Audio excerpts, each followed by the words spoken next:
ഇന്ന് നമ്മൾ തയ്യാറാക്കുന്നത് അടിപൊളിയായിട്ടുള്ള നല്ലൊരു പലഹാരമാണ് കേട്ടോ. അപ്പോൾ നമുക്ക് എങ്ങനെയാണിത് തയ്യാറാക്കുന്നതെന്ന് നോക്കാം. ഇതിനായിട്ട് ഒരു പാനിലേക്ക് ഒഴിച്ചു കൊടുക്കുന്നത് 1 ടീസ്പൂൺ നെയ്യാണ്. നെയ്യുടെ അളവൊക്കെ നമ്മുടെ ടേസ്റ്റിനനുസരിച്ചിട്ട് കൂടുതലോ കുറവോ ഒക്കെ ചേർക്കാം.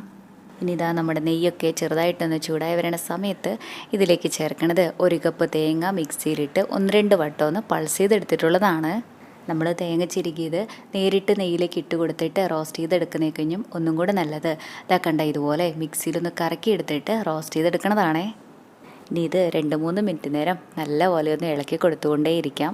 അപ്പോഴേക്കും തന്നെ നമുക്ക് ഈ തേങ്ങയുടെ ഷെയ്ഡൊക്കെ ചെറുതായിട്ടൊന്ന് മാറി വരും.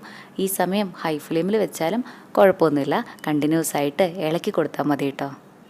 ഇതാ ഇപ്പോൾ കണ്ടോ നമ്മുടെ തേങ്ങയുടെ ഷെയ്ഡൊക്കെ ചെറുതായിട്ടൊന്ന് മാറി വന്നിട്ടില്ലേ? ഈ ഒരു പാകമായാൽ മതി. ഇനി നമുക്കിത് വേറൊരു പാത്രത്തിലേക്ക് മാറ്റാം. ഇനി നിങ്ങൾക്ക് നല്ല പോലെ തേങ്ങയുടെ ഷെയ്ഡൊക്കെ മാറിയിട്ട് എടുക്കുന്നതാണ് ഇഷ്ടമെങ്കിൽ അങ്ങനെ ചെയ്തോളൂ, അങ്ങനെ ചെയ്താലും നല്ലത് തന്നെയാണ്. ഇനി ഇതാ ഇതേ പാനിലേക്ക് ഒഴിച്ചു കൊടുക്കുന്നത് 1 കപ്പ് പാലാണേ.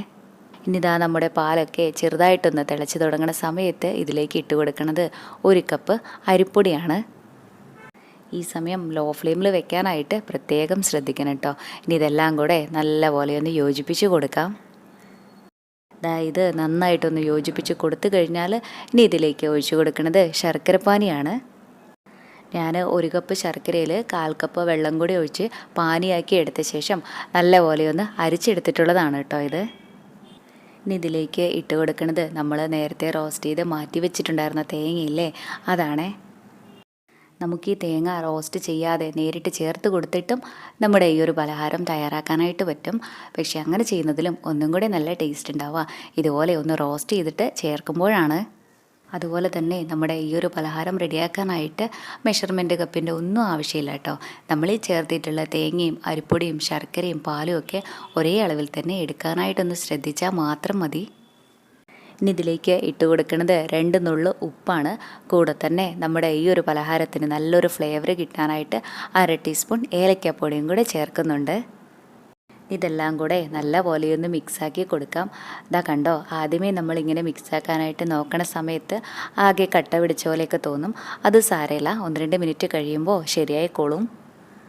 നെയ്യുടെ ടേസ്റ്റൊക്കെ നല്ല ഇഷ്ടമാണെങ്കിൽ ഈ സമയം ഇതിലേക്ക് 1-2 ടീസ്പൂൺ നെയ്യും കൂടെ ചേർക്കാം. അതുപോലെ തന്നെ നമുക്ക് ഇഷ്ടമുള്ള ഡ്രൈ ഫ്രൂട്ട്സോ നട്ട്സോ ഒക്കെ ചേർക്കാം കേട്ടോ.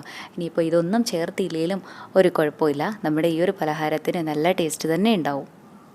വളരെ സിമ്പിളായിട്ടുള്ള നല്ലൊരു പലഹാരമാണ് കേട്ടോ ഇത്. നമ്മുടെ ചാനലിൽ കുറേ വെറൈറ്റി ആയിട്ടുള്ള നല്ല റെസിപ്പീസൊക്കെ ഉണ്ട്. കണ്ടിട്ടില്ലെങ്കിൽ ഒന്ന് കണ്ടു നോക്കണേ. അതുപോലെ നമ്മുടെ ഈ ചാനൽ ആദ്യമായിട്ടാണ് കാണുന്നതെങ്കിൽ സബ്സ്ക്രൈബ് ചെയ്യാനും മറക്കല്ലേ. ഇപ്പോൾ ഇത് നല്ലപോലെ യോജിപ്പിച്ചെടുത്തിട്ടുണ്ട്. ഈ ഒരു പാകമായാൽ മതി. ഇനി നമുക്ക് ഫ്ലെയിം ഓഫ് ചെയ്യാം, എന്നിട്ടത് വേറൊരു പാത്രത്തിലേക്ക് മാറ്റാം. ഇനി ഇതിൻ്റെ ചൂടൊക്കെ ചെറുതായിട്ടൊന്ന് പോയിട്ട് നമുക്ക് കൈകൊണ്ട് പിടിക്കാനായിട്ട് പാകത്തിനുള്ള ചൂടാകുന്ന സമയത്ത് നമുക്കിത് ഷേപ്പാക്കിയിട്ട് എടുക്കാം. ഇത് ഇങ്ങനെ തന്നെ ചെയ്യണമെന്നില്ല, കുഞ്ഞു ഉരുളകളാക്കിയിട്ട് എടുത്താലും കുഴപ്പമൊന്നുമില്ല. ഇങ്ങനെയാണെങ്കിൽ കാണാനായിട്ടൊന്നും കൂടെ നല്ല രസമല്ലേ. നമ്മുടെ ഈ ഒരു പലഹാരം നമ്മൾ വേവിച്ചിട്ടെടുക്കുന്നത് ഇഡ്ലിത്തട്ടിൽ വെച്ചാണ്. ഒട്ടിപ്പിടിക്കാതിരിക്കാനായിട്ടും നമ്മുടെ ഈ ഒരു പലഹാരത്തിന് നല്ലൊരു ഫ്ലേവർ കൂടെ കിട്ടാനായിട്ടും കുറച്ച് നെയ്യ് കൂടെ ഒന്ന് തൂത്ത് കൊടുക്കുന്നുണ്ട്. ഇനി നമ്മൾ റെഡിയാക്കി വെച്ചിട്ടുണ്ടായിരുന്നില്ലേ, ഇത് നമുക്ക് ഓരോന്നായിട്ട് ഇതിലേക്ക് വെച്ച് കൊടുക്കുകയും കൂടെ ചെയ്യാം. ഇനി ഇത് വേവിച്ചെടുക്കാനായിട്ട് ഇഡ്ഡലി പാത്രത്തിൽ ആവശ്യത്തിന് വെള്ളം ഒഴിച്ച് കൊടുത്തിട്ടുണ്ട്. വെള്ളമൊക്കെ ചെറുതായിട്ടൊന്ന് ചൂടായി വരുന്ന സമയത്ത് നമുക്കിതാ നമ്മുടെ ഇഡ്ഡലി തട്ട് ഇങ്ങനെ അങ്ങ് വെച്ച് കൊടുക്കാം. ഇനി ഇത് മൂടി വെച്ചിട്ട് നന്നായിട്ടൊന്ന് വേവിച്ചിട്ടെടുക്കാം. 15 മിനിറ്റൊക്കെ ആകുമ്പോഴേക്കും തന്നെ നമുക്കിത് നല്ല പോലെ വെന്ത് കിട്ടിയിട്ടുണ്ടാവും. ഇത് നല്ല സോഫ്റ്റ് ആയിരിക്കും കേട്ടോ. നമ്മളിതിലേക്ക് തേങ്ങയൊക്കെ വറുത്തിട്ടല്ലേ ചേർത്തിയേ, അതുകൊണ്ട് തന്നെ കഴിക്കാനായിട്ടൊരു പ്രത്യേക രുചി തന്നെയാണ്. ഞാനിത് വെച്ചിട്ട് 15 മിനിറ്റായി.